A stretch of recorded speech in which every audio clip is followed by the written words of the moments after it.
Então vamos lá, pessoal, falar agora da gametogênese, que é o processo de formação dos gametas, tá? Então, ou seja, esses gametas eles vão ser produzidos nas gônadas, tá? Então, ou seja, estruturas que vai ser responsável pelo sistema genital, do órgão genital do indivíduo. Então, ou seja, ele vai produzir células germinativas. Essas células germinativas aí, elas podem ser produzidas tanto nas glândulas masculinas, que a gente vai chamar de testículos, e nas glândulas femininas, que vamos chamar de ovários. Então, vai formar o espermatozoide, né, que é um processo chamado de espermatogênese, ou a produção do óvulo, que nós vamos chamar esse processo de ovogênese, né? Ou ogênese, ou seja, a produção de células espermáticas. Essas células espermáticas vão conduzir aí os 23 cromossomos responsáveis na fecundação. Então, quando a gente fala em espermatozoide ou óvulo, nós estamos falando em que? Em células reprodutivas desse indivíduo. Células que vão fazer o processo de reprodução tanto a nível celular, tá, quanto a nível genético, induzindo aí os 23 cromossomos masculinos e os 23 cromossomos femininos, gerando um indivíduo com 46 cromossomos. Temos então a espermatogênese, que é a produção e a formação desse espermatozoide, tá? Que ele vai ser dividido em 4 períodos. O período germinativo, tá? Que as células germinativas masculinas, denominadas espermatogônias, divide-se ativamente por mitose. Lembra que primeiro, para fazer meiose, precisa fazer a divisão, né? E depois a divisão multiplicar esse período germinativo, essas células germinativas, para depois formar a célula por meiose, né? Que é a célula com 23 cromossomos, metade do cromossomo da célula mãe, beleza? Então tem o período germinativo, o período de crescimento, né? Que é o intervalo que essa espermatogônia aí para de se dividir, né? Por esse processo aí de crescimento antes de iniciar a mitose, tá bom? O período de maturação, né? É cada espermatócito 1 ou espermatócito primário, né? Ele vai o que? Sofrer divisão meiótica, ou seja, é o início da divisão meiótica, onde uma célula mãe vai dividir o que? Em 4 células filhas com metade do material genético, tá? O período de espermiogênese, né, é o processo de formação do espermatozoide, ou seja, espermatídeos, né, são haploides e não funcionam como gametas, mas são células especializadas que vão formar o processo da espermatozoide, beleza? Então elas sofrem um processo e transformando-se nesse espermatozoide. Essas espermátides que são células em processo de transformação, que primeiro ela passa pelo período germinativo, período de crescimento, período maturativo, que depois forma o espermatozoide em si. Esse espermatozoide ele vai ter que ter o quê? Algumas características, por exemplo, o acrossoma. O acrossoma é aquela cabeça que dá onde tem um material líquido, o material genético que fica naquela parte dianteira dele e também vai ter a sua cauda. Essa cauda, pessoal, ela também tem que ter mitocôndrias para produzir energia para ele balançar aquele rabinho dele. Então, aquele rabinho dele vai fazer com que ele transite, né, até o óvulo. O espermatozoide ele vai ter que procurar o óvulo, ele vai ter que chegar até o óvulo. Mas como é que ele utiliza esse material? Ele utiliza aí, no caso aí, energia para poder bater aquele flagelo, né, aquele material flagelado para poder nadar, falando dessa maneira, até o óvulo, beleza? Então, ou seja, ele tem que ter essa formação. Então, essa é a célula dele, que é o período germinativo, o período de crescimento, maturação e a espermiogênese. Lembra do Gênese bíblico, né? Criação da Terra. Então, ou seja, também o espermatozoide tem o seu processo criativo da criação, beleza? Nesse slide aqui a gente consegue ver bem evidente o período de germinação, onde a célula faz a divisão mitótica, né? O período de crescimento, onde vai ter o espermatócito 1, o período de maturação, né? Por meiose, ou seja, ele começa a meiose, tem a meiose 1 e a meiose 2, lembra lá?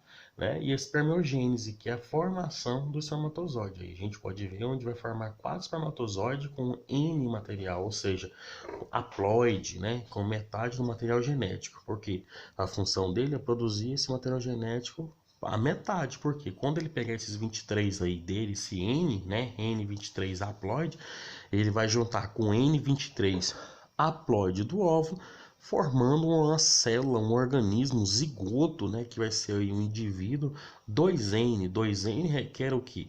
A classificação com 46 cromossomos. 23 mais 23, 46 cromossomos, beleza? Então, ou seja, essa célula ela vai se dividir formando aí o que? A espermogênese, a formação inicial desse material espermático. Já na ovogênese, né, é o processo de formação do óvulo, que distingue em 3 períodos germinativos de crescimento e de maturação. Então, a ovogênese é a formação do óvulo, tá? Então, nesse período aí, as células germinativas, chamadas de ovogônias, dividem-se por mitose. Então, eu vou ter o que? A divisão mitótica das ovogônias, tá? Então, mitose por quê, pessoal? Porque ela vai dividir, né, esse material genético dela. Então, quando a gente fala em ovogônia, então a gente vai ter o que? A formação do ovário, tá bom? Então, ou seja, tem esse período germinativo, depois o período de crescimento. Então, essas ovogônias aí, né, não mais se dividem, mas elas crescem, aumentando a quantidade de tamanho, né, o citoplasma, transformando em ovócito 1, tá? No período de maturação é o período que ocorre a meiose, tá? Então, ou seja, esse ovócito 1 aí, pela divisão da meiose, origina-se 2 células filhas de tamanhos diferentes e uma grande divisão, né, praticamente do todo o citoplasma ovócito, tá? Do ovócito 1, formando uma pequena unidade, né? Então, ou seja, o núcleo delgado dela aí, a película, né, do citoplasma dela aí, ou seja, formando o ovócito 2 secundário, que é de segunda ordem. Então, ou seja, essa célula pequena vai formar um corpúsculo polar, que é o corpúsculo polar aí responsável para a formação aí, no caso desse glóbulo, né, glóbulo polar. Então, ou seja, vai formar aí as 4 células aí responsáveis para formar a ovogênese. Então, aí eu vou ter o período germinativo, o período de crescimento e o período de maturação desse ovócito, tá? Principalmente desse ovócito 2 aí, né, de segunda ordem, beleza? Nessa imagem a gente consegue ver direitinho ovogônias, né? O ovócito 1 e depois os ovócitos 2, né? Que vai formar o glóbulo polar, né? É o primeiro glóbulo polar dividido aí e os glóbulos polares secundários também, tá bom? Todos eles aí são óvulos de fase 2N. Nós vamos ter a ovulação, que é a liberação desse óvulo, né, madura e feita por ovário, por volta do 14º dia do ciclo menstrual. Então, o ciclo menstrual também regula essa função aí também da fecundação, né? Então, ou seja, a partir do primeiro dia dela aí. Então, ou seja, ela vai ter um processo regulativo, onde a liberação desse corpo lúteo, né, que aí no caso aí no ovário, local de onde sai, né, e surge esse corpo lúteo amarelo. Então, esse óvulo ele vai liberar aí pelo ovário, tá? E depois ele vai passar pela trompa até onde ele vai ser captado aí pelas tubas uterinas, ligando-se ao ovário. E lá ele vai ficar disponível para, no caso aí do ciclo reprodutivo, né? Até o espermatozoide fecundar esse material, né, pessoal? Então, ou seja, se houver a fecundação através desse espermatozoide, ele se ligar a esse material, esse óvulo, né, ele vai ser fecundado. Se não, ele vai ser descartado aí depois na menstruação, onde vai liberar aí esse material nesse processo, tá bom? Então, ou seja, é bem diversificativo e bem funcional. No homem, as gônadas, designadas por testículos, estão localizadas no exterior do organismo. Também do aparelho reprodutor masculino, fazem parte de 2 canais diferentes, que conectam os testículos com o pênis, 2 vesículos seminais e uma próstata, que segrega o líquido prostático. Rodeando os espermatozoides, encontram-se os epidídimos, nos canais diferentes, sendo que o epidídimo é um local de acumulação dos espermatozoides. No interior, os testículos são formados por túbulos seminíferos, que se conectam a um espaço articulado, a rede testis. Esta conecta com o epidídimo, local esponjoso, onde os espermatozoides são armazenados durante alguns dias, completando a sua maturação e adquirindo mobilidade. A produção de espermatozoides dura cerca de 74 dias. Tudo começa com apenas uma célula nos testículos. Esta, por volta do 16º dia, divide-se, originando duas novas células. Uma das células filhas divide-se novamente, ao 32º dia, e ao 48º. As novas células filhas dividem-se uma última vez, originando 4 novas células a partir da original. Por volta do 64º dia, os espermatozoides estão totalmente formados, sendo transferidos para o epidídimo. Aqui, durante cerca de 10 dias, eles maturam-se e tornam-se mais fortes, tanto prontos a sair. O interior do tubo seminífero distingue-se em duas células, as certole e as germinativas. Entre estas podem ser observadas as espermatogónias, em contacto com a parede do tubo, e ainda os espermatócitos 1 e 2, os espermatídeos e ao centro alguns espermatozoides já formados. A LH e a FSH atuam sobre o epitélio germinal dos tubos seminíferos, sobre as células de certole e sobre as células que produzem espermatozoides. A FSH encarga-se, portanto, de estimular a espermatogénese. A informação necessária para determinar o sexo do bebê está armazenada na cabeça do espermatozoide. É aqui que se encontra a carga genética, 23 cromossomas de ADN. Entre eles, o cromossoma sexual, XX para as meninas e XY para os meninos. Abaixo do acrossoma encontra-se uma central energética que produz mitocôndrias, responsáveis pela produção de energia para a mobilidade do espermatozoide. Este é Glenn, como a maioria dos homens. A inseminação artificial possibilita melhoramento genético em um tempo muito curto e com um custo muito baixo. Um reprodutor de aproximadamente 10 anos pode chegar a ter 500 mil doses de sêmen e ter aproximadamente 75 mil filhos. O trabalho dessa técnica é muito simples e o índice da produtividade é logo percebido. O processo de inseminação numa central, por exemplo, começa logo nos piquetes. Os reprodutores recebem o que chamamos de um banho de higienização. Segundo o veterinário, tudo era para preservar a qualidade do material e prevenir que nada possa interferir no processo da prenhez. Depois, os tratadores levam os animais para realizar a monta nas chamadas vacas manequins. O trabalho é rápido e praticamente em linha de produção. O tratador, que chamamos de inseminador, colhe o sêmen, depois a terceira monta do animal. Com uma vagina artificial, o material é colhido e elevado para o laboratório, por onde passa por um controle rigoroso de qualidade e é congelado até o uso.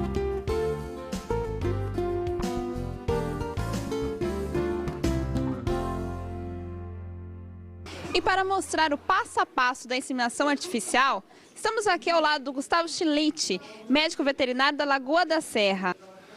Primeira etapa da inseminação, depois de identificado corretamente o cio de uma vaca, por exemplo, foi observado o cio de manhã, essa vaca estava em cio, ela foi trazida para ser inseminada agora à tarde. O primeiro passo, o inseminador vestiu a luva, ele vai introduzir a mão no reto da vaca.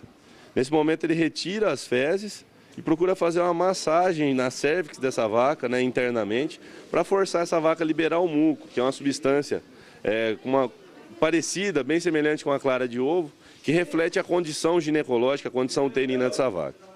Feita a limpeza, a próxima etapa é a lavagem do posterior dessa vaca.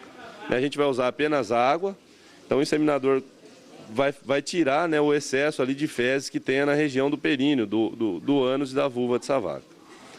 Depois de muito bem lavada, é importante a gente se preocupar bastante em fazer uma secagem correta, porque a água, apesar de ajudar na limpeza, ela é prejudicial à qualidade do sêmen. Então a gente vai lavar, mas vamos secar muito bem também. Feita a lavagem, a vaca tá pronta, ele vai pegar com o papel higiênico, ele vai secar externamente essa vaca, secar pelo lado de fora primeiro. Em seguida ele vai pegar outro pedaço de papel e secar o início da vagina dessa vaca. Esse é todo um cuidado que a gente toma para garantir que não seja veiculado para dentro do útero da vaca qualquer tipo de contaminação, que venha a prejudicar ou dificultar essa vaca a emprenhar. E na sequência também a abertura da vulva, vou até ajudar ele aqui, para estar limpando o início da vagina dessa vaca, para garantir também que não tenha ficado nem um pouco de umidade, que essa umidade é prejudicial à qualidade do sêmen. Feita a limpeza e secagem, a vaca está pronta para ser inseminada. Agora a gente vai para a próxima etapa, que é o descongelamento do sêmen. No descongelamento, um ponto importantíssimo da gente estar verificando, primeira etapa, é aferir o nível do nitrogênio dentro do botijão. Esse nitrogênio líquido é o que mantém o sêmen congelado. Esse sêmen está congelado a 196 graus negativos e, se faltar o nitrogênio, vai prejudicar a qualidade do sêmen. Então eu introduzo uma régua dentro do botijão até encostar no fundo, retiro essa régua, faço um movimento com ela e a gente sabe com precisão quantos centímetros de nível de nitrogênio a gente tem dentro do botijão. O meu limite é os 15 centímetros. Se chegar nos 15 centímetros, dali para baixo já corre o risco de prejudicar a qualidade do sêmen. Então o inseminador tem que sempre tomar cuidado e trabalhar de 15 centímetros para cima.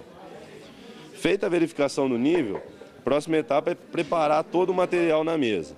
Então, quais são os materiais necessários? Primeiramente, o aplicador, um aplicador universal. Eu deixo ele desmontado sobre a mesa. Eu vou precisar de uma lâmina de barbear para fazer a abertura dessa dose de sêmen, fazer o corte da dose. O pacote de bainhas, essa bainha é o que reveste o aplicador e o que entra em contato com a vaca. A gente expõe uma bainha. Deixa um pedaço de papel já cortado. Esse papel vai servir para eu secar essa palheta, logo depois de descongelada.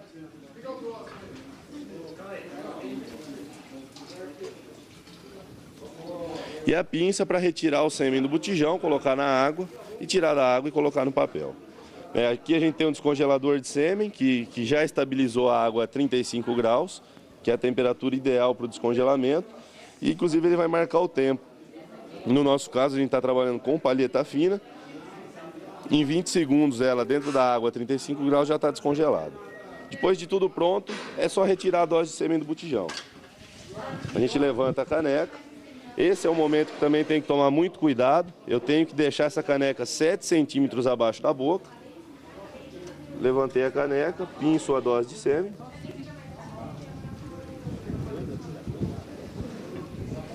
Colocando a água, eu aciono o tempo. Enquanto isso, eu vou fechar o botijão.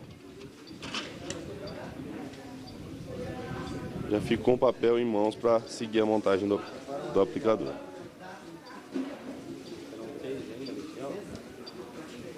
Passados 20 segundos, essa dose está descongelada. Ela vem direto para o papel. A gente procura dar uma agitada para tirar o sêmen que esteja na ponta. Corto. Aqui eu vou encaixar na bainha. Em seguida eu vou continuar a montagem do aplicador.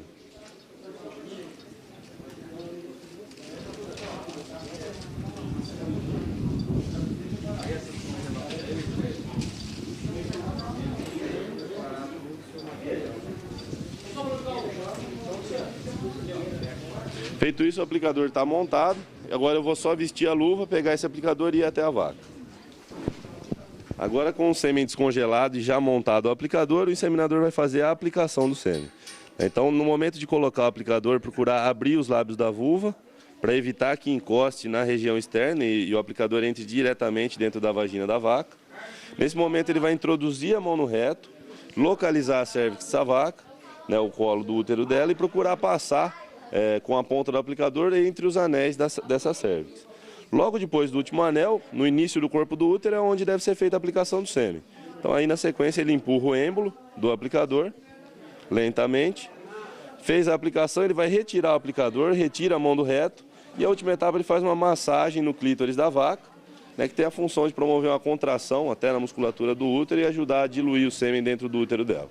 Feito isso, o próximo passo seria a anotação dos dados na ficha de controle, que dentro dessa ficha vai conter a data da inseminação, o número da vaca, o nome do touro ou o código do touro que foi utilizado e quem realizou essa inseminação. Feito isso, a inseminação está feita.